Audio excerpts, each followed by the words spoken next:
I never asked the world for much. Just a stretch of open road, a tank full of gas, and the wind cutting through the years that tried to break me. At 49, I've lived more lives than most men twice my age. My back carries the reminders of bar fights in Nevada. My knuckles still stiffen before rain thanks to a night in Bakersfield I don't like remembering. And my leather cut? Hell, that thing's older than most of the punks who point at it now. The patches sewn on it weren't decorative. They were earned. Some paid for in blood, some in loyalty, some in silence. So when my daughter Lisa brought home that suit-wearing peacock she calls a husband, I tried, truly tried, to play the role of the mellow father-in-law.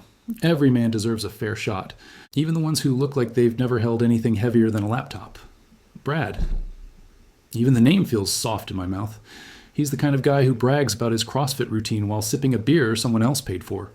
The kind who calls his car an investment and talks down to mechanics like they're children smearing grease on pretty machines. Still, for my daughter's sake, I kept my jaw tight and my tongue steady. But respect is a two-way street, and that boy never learned to drive on anything but a one-way road. It happened on a Saturday cookout at their place, one of those suburbia gatherings where all the houses match and the grass is cut within an inch of its life. I showed up in my cut, because that's who I am. I don't put on a fake face just to make the neighbors comfortable. Brad was flipping burgers, talking loud so everyone could hear. He liked doing that, performing his life like it was some damn sitcom. I grabbed a beer from the cooler and nodded at him. "Nice turnout," I said. He looked over his shoulder, smirked, and let out a laugh that carried way too far for a joke that hadn't even been spoken yet. "Jesus, John," he said. "You really wearing that vest again? You know you're not 20 anymore, right?" A few of the neighbors chuckled awkwardly. My daughter winced. I kept my voice steady. "This vest's older than your whole career." "That's kind of the problem," he shot back, waving his spatula like a conductor's baton. "Most guys your age are thinking about retirement. You're out here cosplaying as a biker. Lisa told me you don't even ride that much anymore. What exactly are you contributing these days, huh?" His words weren't knives. They were needles, small but sharp, poking at everything I'd survived, everything I'd built. But it wasn't the insult to me that got under my skin. It was the way he said it in front of my daughter, like he was trying to teach her to see me as something obsolete, a relic, useless, dead weight. "You done?" I asked, calm as a man holding back a storm. Brad shrugged. "Hey, I'm just saying, some of us grew up. Some of us are still hanging on to a lifestyle that never really paid off." I could have broken him right there, verbally, physically, spiritually. But age gives you a cruel kind of wisdom. You learn that revenge served hot burns indiscriminately. I wasn't about to ruin my daughter's day. So I finished my beer, set the can down, gave Lisa a soft nod that told her I wasn't angry at her, not even a little. Then I turned and walked out. As I stepped off that pristine patio, the weight of my boots on the concrete felt heavier than usual. Every memory stitched into my cut pressed against me like ghosts tapping on my shoulder. Mock the leather all you want, kid. But you don't know what you're laughing at. I climbed onto my bike and sat there for a moment before starting the engine. Not because I was upset. No, I was past emotions like that. It was something colder, something older. Because Brad didn't know a damn thing about me. And he didn't know what I'd done for him, what I'd protected him from. He sure as hell didn't know whose name sat on the deed to that pretty little house he thought he owned. But he was about to. Respect ain't free, and that boy was long overdue on payment. I didn't ride home that afternoon. I rode until the sun dipped low enough to stain the clouds red. Fitting, considering the mood simmering inside me. My engine roared like it was trying to outrun my thoughts, but the truth is, nothing outruns memory. Not the good kind. And sure as hell not the kind tied to family. By the time I parked outside my place, the sky was bleeding into twilight. I killed the engine, sat there for a minute, and let the silence wrap around me. My cut creaked when I finally climbed off the bike, leather stiff from age and weather. Folks like Brad think these things are costumes. Funny how the loudest critics are always the ones who've never stood in front of something they feared and refused to back down. Inside, my house smelled like motor oil and old cedar. Comforting, steady, honest. I poured myself a bourbon, no ice, and set the glass on the table next to the file I hadn't opened in years. I didn't keep many reminders of the past, but this one mattered. The manila edges were worn soft. It held the paperwork that proved just how blind Brad was to the ground beneath his feet. I flipped open the file and stared at the deed. Clean, legal, notarized, with my name sitting bold at the top. Lisa and Brad thought they bought that house 5 years back. In truth, they were drowning in debt at the time. Brad had racked up credit card balances chasing some big break in crypto, then chased his losses at a casino outside Reno. My daughter didn't tell me at first. She didn't want to disappoint me. But when the bank came knocking and they were weeks from foreclosure, she showed up at my door in tears. I remember that night clearer than the smell of the bourbon in my hand. She stood on my porch, shaking, apologizing like she was asking for a kidney. "Dad, we messed up. Brad messed up, but we're trying. We're trying so hard." I didn't lecture her, didn't scold her. A father doesn't weaponize his child's vulnerability. I told her to come inside, sit down, breathe. And the next morning I went to the bank. I paid off the house in full on one condition. The deed went in my name until they proved they could keep their finances straight. Lisa agreed without hesitation. Brad? He wasn't even there. Slept through the whole conversation, she said. Later, when she told him, he shrugged and treated it like a gift basket dropped off on his doorstep. And now that same man had the audacity to mock me, like I was the charity case. I took a slow sip of bourbon and set the glass down with a dull thunk. The anger I felt wasn't hot anymore. It was cold, forged, purposeful. I reached into the file again and pulled out the tax documents from the last 2 years. Unpaid, sloppy, avoidant. 3 notices had already gone out. The county didn't care who occupied the property. They cared who legally owned it, and that was me. If things kept going the way they were going, I would be on the hook, not Brad. The idiot didn't even know the consequences he was dragging toward me. I leaned back in my chair, rubbed a hand over my beard, and felt the years settle there.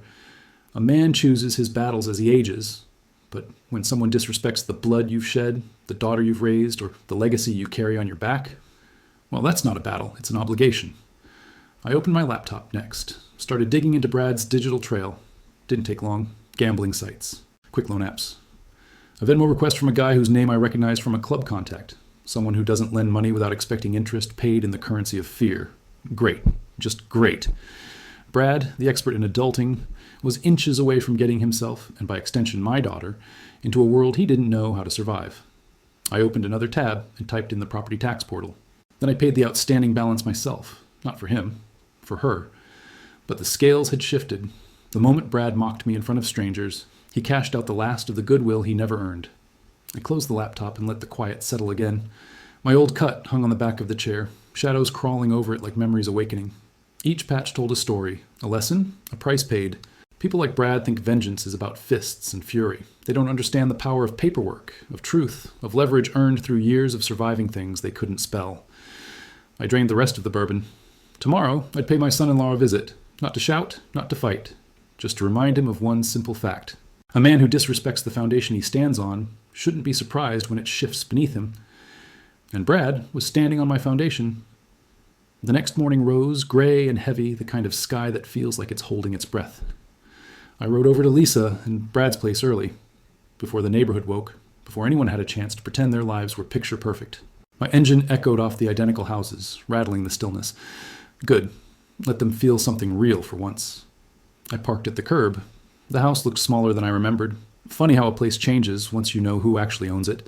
The lawn was trimmed, the shutters freshly painted. Lisa's doing, no doubt. Brad didn't strike me as the type to lift a finger unless someone thanked him in advance. I killed the engine and walked up the driveway, my boots crunching over the pristine gravel he insisted on ordering from some overpriced home improvement catalog. I knocked once. Firm, enough to wake the dead. Brad opened the door, wearing gym shorts and a t-shirt that said, "Hustle harder." The irony nearly made me laugh. He blinked at me like a man caught between a dream and a hangover.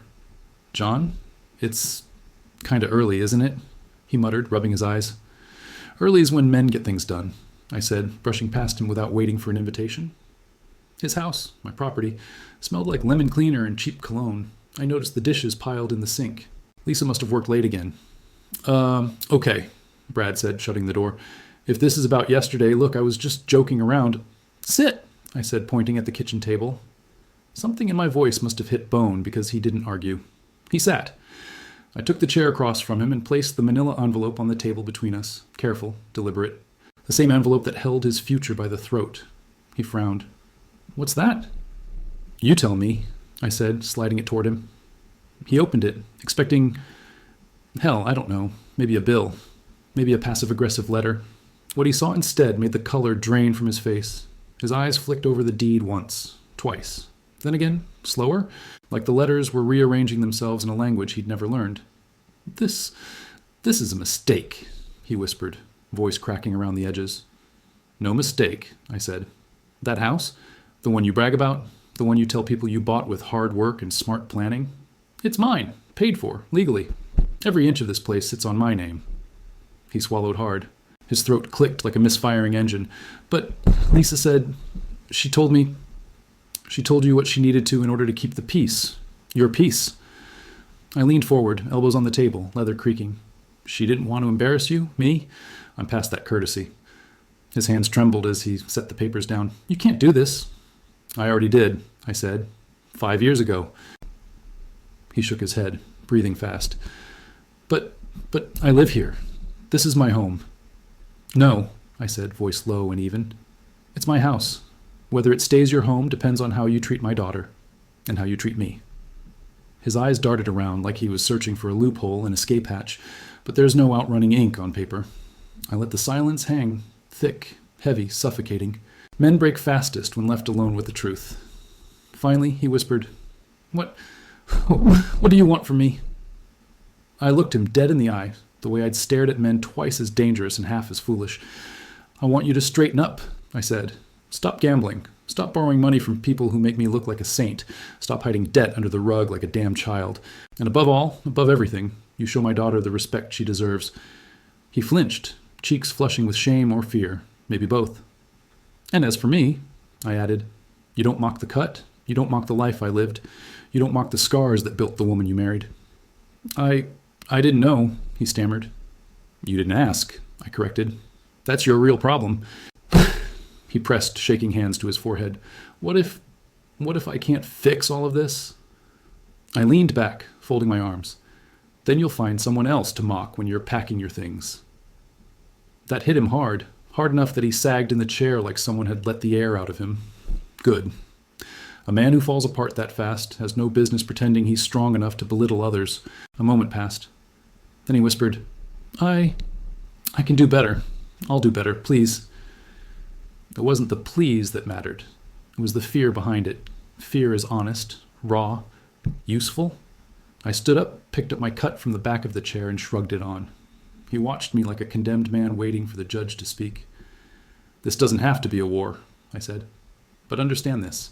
I don't fight for pride anymore. I fight for the people I love, and if you ever disrespect me or her again, I won't need fists or fury to set things right. Paper can burn a life down cleaner than gasoline. He nodded, eyes wet, lips pressed tight to keep them from shaking. I turned toward the door. And Brad? I said over my shoulder. He looked up, startled. Be grateful this conversation happened at a table, and not in a place where you don't get to walk away. Then I stepped outside, the morning air cold and sharp against my face. The sky was still gray, but it felt lighter now, like the storm had shifted. No shouting, no threats, just truth. And truth, when wielded right, is the sharpest blade a man can carry. The weeks that followed tasted different, like the air itself had shifted. Not sweeter, not softer, just clearer, the way the sky looks after a storm, rips the clouds apart and leaves everything exposed. Truth does that. It scrapes the dirt off people's faces and shows you who they really are when the bravado melts away. I rode past their house a few days after our little conversation at the table. Not to check up on them, at least that's what I told myself. A man can dress his motives in leather and attitude, but deep down the heart has its own compass. And mine pointed toward my daughter, always. Brad was on the porch, crouched low, power washing the concrete like he was trying to erase every bad decision he'd ever made. Sweat clung to him. His shirt was soaked through. When he saw me cruise by, he didn't wave. He just straightened up, wiped his forehead, and nodded. Small, respectful, almost military. Good. A man doesn't need to bow to show humility. Sometimes a nod speaks louder than an apology. I kept riding, but I'll admit, my chest loosened a little. Later that evening, Lisa called. Her voice was soft but steady. Dad, I don't know what you said to Brad, but thank you. I didn't say anything you couldn't have, I answered. I know, she said, but he listened to you. There was a pause long enough to let the weight of years settle between us. I'm glad he's trying, she added, for both of us. Trying. The word felt fragile, like something made of thin glass. But I'd seen enough men break and rebuild themselves to know it wasn't impossible. Just rare. I hung up and sat on my porch for a long while, watching the sky fade into bruised purples and blues. My cut hung over the back of the chair, swaying gently in the breeze. Sometimes I forget how much life is stitched into that leather, and how much loss.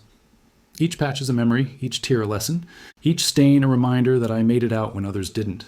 Funny thing is, people like Brad think power lives in youth. They think age wears you down. They don't realize age is the forge. Time doesn't soften steel, it tempers it. Over the next couple of weeks, I saw changes, real ones. Brad's truck, once spotless and showy, now had bags of mulch in the back. Lisa's garden finally got the attention she'd begged him for. He canceled the sports package he bought behind her back, sold some crypto junk he swore would double any day now, even picked up extra hours at work. Little things, but little things are the bricks that build character. One afternoon, I stopped by unannounced, old habit. You can tell a lot about a man by how he acts when he's not prepared to perform. Brad was inside, sitting at the dining table with paperwork spread across it. Tax forms, budget sheets, a calculator. When I stepped in, he stood so fast, he nearly knocked over a glass of water. "John," he said, voice tighter than his jaw, I wasn't expecting you." "Didn't come to fight," I said. He eased down slowly, eyes flicking toward the folder with the deed like it was a sleeping rattlesnake. "Good," he said. I'm really working on things." I gave the papers a glance. For the first time, he wasn't lying. "Look," he continued, "I know I messed up. I know I treated you like you were some old biker living off nostalgia. I didn't respect what you've done. For Lisa. Hell, even for me." He swallowed hard. I didn't know the truth," he said. "And now you do." "Yeah," he breathed. "And I want to earn back the ground I thought I already owned." For a moment, neither of us spoke. The house was quiet in a way I hadn't heard it before. No tension humming through the walls, no artificial cheer in the air, just honesty. "You keep going like this," I said, "and maybe one day the deed can match the address." His eyes widened. Hope is a dangerous thing, but sometimes it's the only fuel a man's got. I left him there with his paperwork and his second chance. As I stepped outside, Lisa pulled into the driveway. She hopped out of the car, grocery bags in hand, and when her eyes met mine, she froze, then smiled in a way that chipped something in my chest. "Dad," she said, walking over to hug me. "Thank you. Again." I hugged her back, inhaling the scent of her shampoo, the same one she used as a teenager when she'd sneak into my room after nightmares and ask if monsters were real. I'd always tell her the same thing. "They're real, sweetheart, but so are people who fight them." I let her go and nodded toward the house. "He's trying." "I know," she said softly. "And he's scared of disappointing you now." "He should be," I grunted, though the edge in my voice softened. I walked to my bike, swung my leg over, and fired up the engine. The vibration traveled through my bones like an old song humming under my skin. As I rode off, the sun broke through the clouds, thin golden rays carving across the road. My cut flapped behind me, alive with every mile. Vengeance takes many shapes. Sometimes it's a fist, sometimes it's a flame, sometimes it's a truth dropped on a table like a hammer. But the best kind, the kind a man feels in his marrow, isn't about destroying someone. It's about forcing them to see what they've taken for granted, and watching them rebuild with their own hands. Brad may never love the road the way I do, may never understand why leather means more than fabric. But he finally knows this. I'm not a relic. I'm the foundation. And the house, his house, was built on the respect I've earned. And as long as he remembers that, he'll stand on solid ground.